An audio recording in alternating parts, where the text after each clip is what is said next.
క్షమాపణ.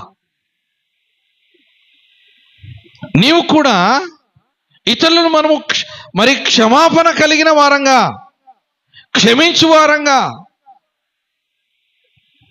యేసుక్రీస్తు నీకు క్షమాపణ ఇచ్చాడు. నీ పాపములంతా కూడా తుడిచివేస్తున్నాడు.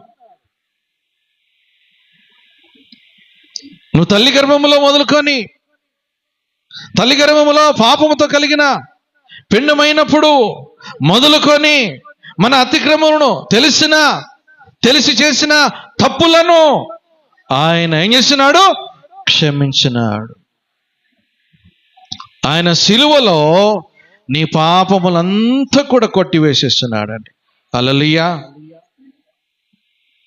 ఏం చేస్తున్నాడు ఆయన? నీ పాపములను క్షమించినాడు.